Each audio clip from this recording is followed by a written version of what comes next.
That's my basic take on the general situation that we're dealing with in the year 2015. So we talk about the question of disclosure, and it's funny, I never really saw myself as someone who would talk about UFO disclosure. It was never that way. I got into this in the field of history. But of course I kept looking at things like the cover-up, and I think inevitably I got pulled into the disclosure question. And now I'm in it, I guess. And I do like to think about it, and I'm curious about it. But when we talk about disclosure, I think a lot of our discussion hinges on the nature of what our political system is. So for example, you go back to the 1950s. There were researchers and activists relating to the UFO phenomenon back then. Sure there were. There was a group called NICAP, which was dedicated, to having, among other things, congressional hearings on the matter of UFOs back in the late 50s and into the 60s. This was one of the biggest issues that they had. They were centered out of Washington, D.C. They were led by a retired Marine Corps Major Donald Kehoe.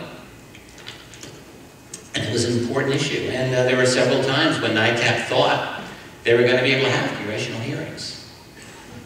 And every time at the last minute, the rug was pulled out from underneath that, and it didn't happen.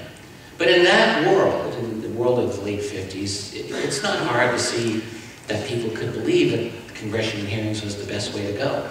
People believed in the American system. We had a situation at the time where people believed that this was a functioning democratic Republican system of government. Congress was the voice of the people. We elected those guys into office, and they were responsive to us. And so that the logical step would have to be have open congressional hearings so that we as a public could discuss this in a proper way. Totally logical way of thinking. And, that attempt was tried. Tried and failed several times in the 50s and 60s, didn't happen. And we've never had congressional hearings since the late 60s. My colleague Stephen Bassett is currently attempting to try to get actual congressional hearings going again. And if he gets it to happen, that would be fabulous. But we haven't had anything for almost 50 years. So that's if we had a functioning system. But what if we don't have a functioning representative system? What if we have a system that, the wheels have basically fallen off? Or as I've often said, it's basically like seeing a dead body on the side of the road. That's our government, that's our country. A dead body, you poke it with a stick, it doesn't move, but you think, well, he's wearing the same clothing he had on last week, so he must be fine. The clothing is our system. The clothing is the offices, the presidency, the Supreme Court, the Congress. The clothing, the appearance, the trappings are the same. Those haven't changed, but fundamentally, inside, everything has changed, and the old system basically is now it's a corpse of a republic, and maybe we can revive it somehow, but right now it's just not doing very well. It's been transformed. I'll get into that in a minute. But if you don't have a functioning democratic system, then does that affect our strategy for disclosure? If you're living in a kind of system that we might characterize as invisible fascism, invisible because it's not like 1930s Hitler fascism. That was in your face. They would march down the streets, letting you know that it was Ein Reich, Ein Volk, Ein Reich, Ein Führer. It was very upfront. Or in Stalin's Russia, it was very upfront. It's not really upfront here. It's lessons have been learned. We can call it freedom. Give us our Monday Night Football and our Dancing with the Stars, and you just do what you want to do. It's kind of what we have. So I call it invisible fascism. It's invisible because we don't see it. It's not discussed, but it's all the same. So in that type of a situation, what is our political system? I wouldn't necessarily call it fascist exactly the same way as the old system. But I don't really think we've given ourselves the conceptual tools to figure this thing out very well. We're not really talking about it as a society. One thing I ask myself is how much freedom do people have? I think freedom goes in gradation. It's not all or nothing.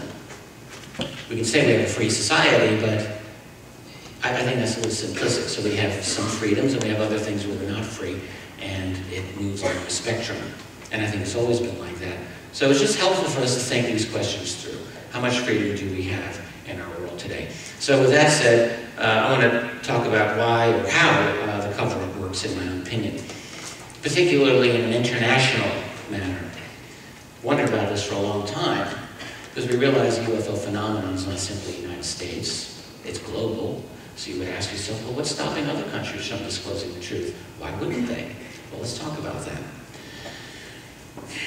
One of the key things, of course, is secrecy, as we've been talking about. We have black budget agencies, we have the NSA, we have the NRO, that is the National Reconnaissance Office. They manage all of the spy satellites. They are ultra, ultra, ultra secret. There's little question in my mind that any space-based UFO activity, and there is a history of that, is going to be monitored and recorded by the National Reconnaissance Office and by the NSA, and probably hosts of other black agencies, which their existence may be classified to this day. There's probably, I mean, consider this, the NSA existed in secrecy for well over a decade before it was outed in the mid-60s. The NRO existed in total secrecy for about 30 years.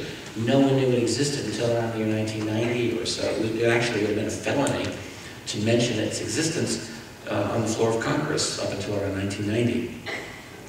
So America has a history, a long history actually, of having large, very sophisticated agencies, the existence of which is not even acknowledged. And you know, back in the early 60s, the NSA very possibly had the best computers in the world. And they were NSA, no such agency. They didn't even officially exist, but they had probably the best computers in the world. So just think about that for a minute.